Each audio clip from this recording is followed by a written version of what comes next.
Continuing the story from where we left off, if you're new to the series, please begin with part 1, links provided below. In the opening scene of episode 7, we encounter Sam, visibly anxious, waiting at a port for a boat. Suddenly, everyone around him freezes in place, leaving Sam paralyzed with fear. As people around him freeze, a mysterious girl rises and swiftly snatches Sam's bag before making her escape. In a moment of desperation, Sam tragically takes his own life. Meanwhile, elsewhere, Brian arrives at his headquarters and is tasked by his superior, Maddox, to investigate the terrorist organization known as Influx. During their conversation, Brian tells that Finola and MI6 have uncovered the shocking truth. George Jones is alive. Subsequently, Finola and Brian embark on a journey to the location where Sam's tragic incident occurred. Amidst their travels, Brian hints to Finola that he has informed his superiors about her father. They both go back to where it all started. There, they find out that Sam had some debris and he planned to sell it to someone. But it seems like someone or something took control of him and made him give the bag away. They catch the girl who took the bag,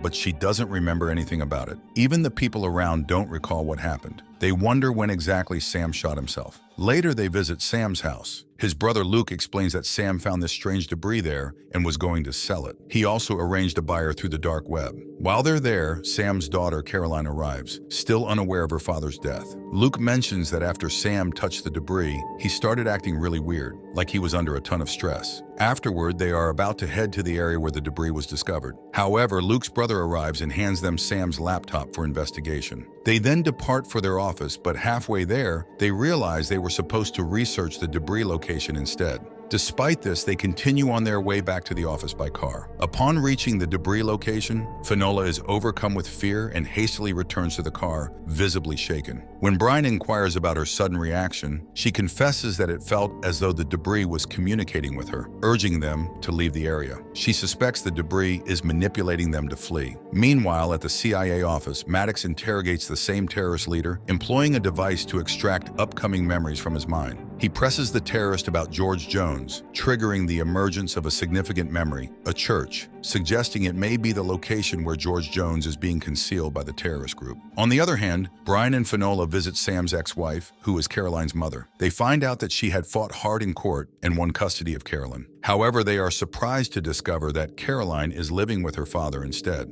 When they question Caroline's mother about this, she repeats like a robot that Caroline belongs with her father and that their house is her home. Brian and Finola realize that Caroline's mother is also affected by the debris, and someone has manipulated them into keeping Caroline with her father. Realizing this, Brian and Finola rush to Luke and Caroline's house. There, they witness Caroline using her psychic powers near the lake of debris, gathering all the pieces that had fallen into the water and hiding them in her garage. It becomes clear that Caroline is the one controlling the debris. As one team of Brian and Finola heads to the lake and they visit Luke's house. Meanwhile, Caroline sneaks off to the lake to retrieve more debris pieces she needs. The rest of the team continues their search for debris. At Luke's house, Finola confronts Caroline about the debris, leading to the revelation that Luke is actually the one who desires the debris. However, only Caroline has the ability to control it, which is why Luke kept her with him instead of sending her to her mother. Meanwhile, Brian arrives at Luke's house and notices Sam's bag, leading him to realize Luke's involvement. Brian confronts Luke directly, who admits to orchestrating everything. Luke reveals that his anger towards the military and government, stemming from his time in the military, drove him to seek revenge by planning to bomb a military base. To carry out his plan, he needed debris, but his brother Sam intended to sell it. This led Luke to manipulate everyone at the port, ultimately resulting in Sam's death. Brian tries to understand Luke, but Luke continues to manipulate him, urging him and Finola to leave the house. When Finola arrives, Luke manipulates her as well. Feeling defeated, the entire team decides to abandon the case and head back. Meanwhile, Luke discovers the hidden debris pieces Caroline collected, granting him unprecedented control over objects. He heads to a military base to execute his plan of bombing. As Finola and Brian attempt to leave from the military airport, their superior officer questions them about the debris they were supposed to retrieve. They realize that Luke manipulated them into returning to the base. In the meantime, Luke arrives at the same airport where a plane is taking off. Using his newfound power, Luke controls the pilot from the ground, causing the plane to crash. Finola spots Luke and moves to apprehend him, with Brian following. However, Luke uses the debris to manipulate all the officers present, including Brian. He commands Brian to shoot himself with his own gun, leaving Brian powerless to resist. As Brian, under Luke's control, moves to obey, the situation becomes dire. Meanwhile, Luke, aided by the debris, prepares for the impending blast. However, Caroline arrives on the scene and inserts the same debris into Luke's body, causing his demise. With Luke's death, everyone is released from his control, and Finola expresses gratitude to Caroline. With the crisis resolved, Caroline is reunited with her mother. As things settle down, Finola receives a distressing call from her sister, who hints at facing significant troubles and slipping into depression again. Worried, Finola suggests seeking help from a doctor, but their conversation is cut short when her sister uses a predetermined code word indicating danger and abruptly ends the call. Recalling their childhood use of the code for signaling threats, Finola grows increasingly concerned. Meanwhile, at Dee's house, Finola's boss Priya unexpectedly arrives. It becomes clear that Dee had been the one to prompt the call to Finola, prompting her to return to London. Simultaneously, Brian receives a call from Maddox, informing him and Finola that the location of George Jones has been discovered, and they are urgently needed for a rescue mission. With these developments, the Episode 7 concludes. Episode 8 begins in an old empty building where a girl appears to be trapped. She's running around desperately trying to escape. When some people come after her, she hides among the dead bodies nearby. But one of the men spots her and tries to catch her. Somehow, in her rush to get away, she passes through that man, causing him to get torn apart and killed. However, the girl manages to escape from the building. Meanwhile, Finola and Brian are at the CIA office, where Maddox briefs them on a mission to rescue George Jones. After their secret meeting, Maddox reveals to Brian a shocking instruction. They have to kill the George, and anyhow, he doesn't survive the rescue, and they must then lie to Finola, claiming that George was accidentally killed in the crossfire. Brian is taken aback by this, but Maddox insists on following these strict orders. At the same time, Finola receives a call from her boss Priya, who instructs her that after rescuing her father, George Jones, she must take him to a courier house where a jet will be waiting to fly them back to London. She emphasizes that Finola must not disclose this plan to anyone.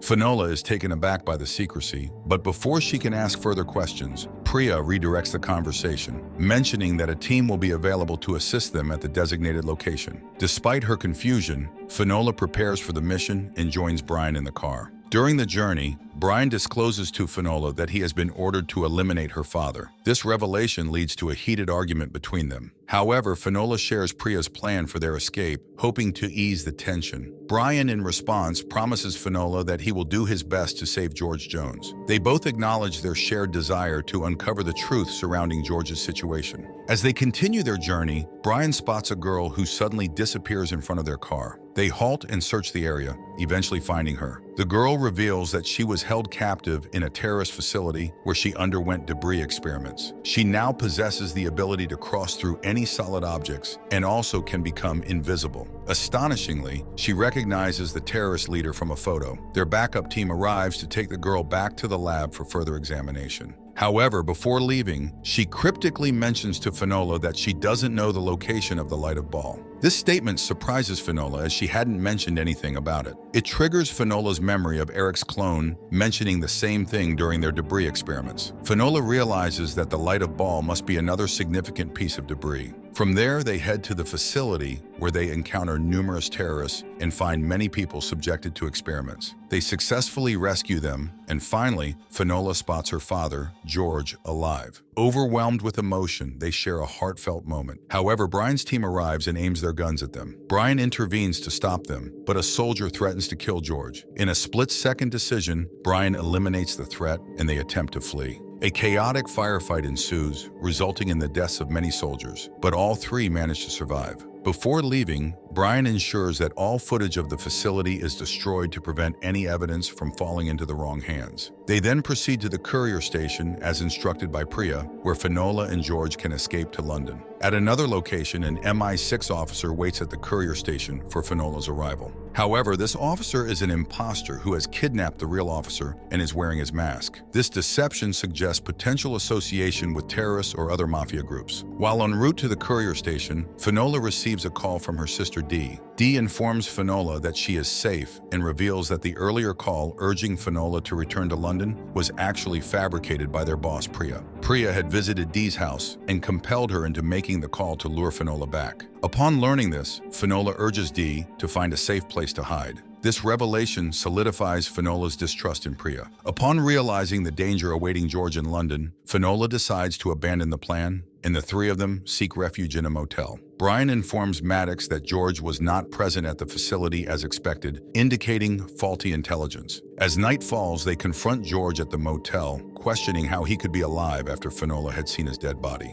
George reveals the truth. He was a top scientist working with the CIA when debris fell to Earth 6 months ago. Devastated by the death of Finola's mother, he took his own life. However, Influx, a terrorist group, retrieved his body and used debris to resurrect him. Under immense torture, George was forced into creating a device capable of tracking debris worldwide. Influx aimed to monopolize this alien technology for their own power-hungry agenda, seeking to dominate not only Earth, but also space itself. George reveals that he had been working for Influx for 4 to 5 months, almost completing the device that would enable them to locate all debris. He explains that the aliens have essentially gifted this technology upon humanity, offering a chance to save the Earth if it falls into the right hands. However, Finola is overcome with emotion, feeling betrayed by her father's decision to take his own life without considering the impact on her and her sister. Their conversation escalates into a heated argument. Ultimately, George offers Finola a chance to make things right, and she reluctantly agrees. Finola confronts her father, questioning how they can stop the terrorists now that he's already created the device for them. George suggests creating a similar scanner to counteract the terrorists' efforts, but they'll need a specific set of equations from the CIA server. Brian and Finola delve into their project, working tirelessly through the night. In a pivotal moment, Finola reaches out to Priya, exposing the truth about her father's survival. She accuses Priya of manipulating her through her sister and orchestrating the plan to bring her to London, potentially endangering her father's life. In a bold move, Finola demands Priya's cooperation, stating that if she wants any information about George Jones, she must now work with me. Finola also requests the file containing the equations from the CIA server. And with this, the episode comes to a close. In the beginning of the 9th episode, we meet a boy named Shelby who runs out of the forest and dives into the ocean. He discovers a large piece of debris which, upon touching it, transports him back in time. When he returns home, he finds his sister Kathleen missing, and instead, there's a younger brother named Stephen, whom Shelby has never seen before. This surprises him as he never had a younger brother, and now his sister is gone. Meanwhile, Finola, Brian, and George Jones are at a hotel. Brian asks George about Maddox, their former boss, and why he wanted to harm George. However, due to George's short-term memory loss from being brought back to life, he can't remember anything. George prepares for sleep by covering himself with aluminum foil before bed. The next day, the trio visits a scientist named Gracious, who used to work with George at Orbital. Gracious left his job due to injuries sustained during Betrayal, but upon learning about George's situation, he agrees to help him. He takes George to his private lab, where they start working on the device. Meanwhile, Brian and Finola are assigned Shelby's case, which involves inspecting the debris. After bidding farewell to her father, Finola leaves with Brian. Upon reaching the location, they detect some readings and decide to investigate a nearby house, which turns out to be Shelby's residence. Upon seeing Shelby, it appears as though he had been anticipating their arrival and even knows their names. This surprises Brian and Finola, prompting Shelby to explain his situation. He reveals that he and his sister Kathleen were diving in the sea 2 days ago when they discovered the debris. Upon touching it, they traveled back in time. They found it thrilling and kept touching the debris to time travel repeatedly for fun. However, during one of these trips, only Shelby returned and Kathleen vanished. Shelby has been trapped in a loop, repeatedly traveling back in time in search of his sister, but always returning to the same point. He mentions encountering Brian, Finola, and even George in this loop. He also mentioned that George suggested he continue time traveling repeatedly if he wants to find his sister. After hearing Shelby's story, Finola shares everything with her dad.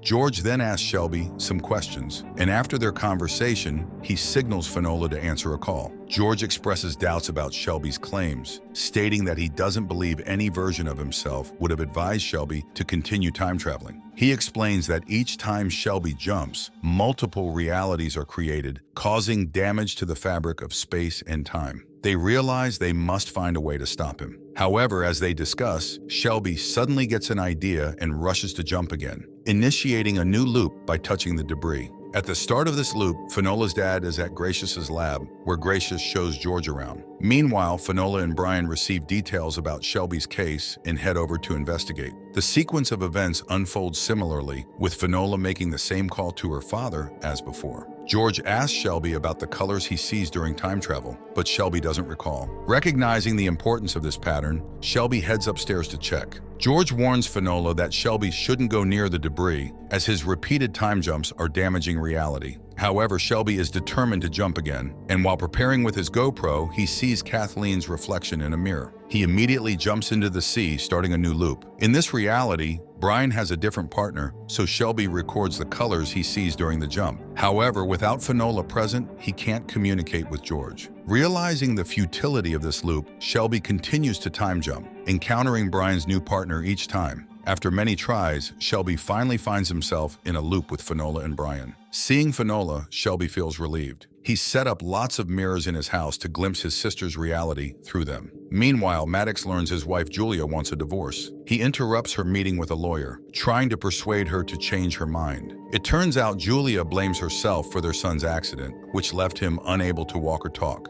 Overcome with guilt, she wants to end their marriage. Despite Maddox's efforts to convince her otherwise, Julia sticks to her decision and leaves, leaving Maddox heartbroken and desperate to repair their relationship. On the other hand, at Shelby's house, Finola calls her father George after revealing the whole truth. Shelby shares the colors he saw during his time-traveling journey. George suggests a theory. If after countless loops, Shelby still can't bring his sister back, it might indicate a subconscious desire for her not to exist. Debris seems to fulfill desires, and deep down, Shelby may wish for his sister's absence. Shelby is deeply shaken by this revelation and breaks down in tears in the kitchen. Brian consoles him, and Shelby admits that George's theory resonates with him. He reveals that he and his sister are twins, but she was much smarter than him. Shelby often wished his sister didn't exist, and now debris is making that wish a reality. Finola informs her father that she can perceive her sister's presence through a mirror, indicating a link to an alternate reality. In response, her father expresses concern, cautioning that the boy is deceiving her and his repeated temporal jumps may precipitate a collision of realities.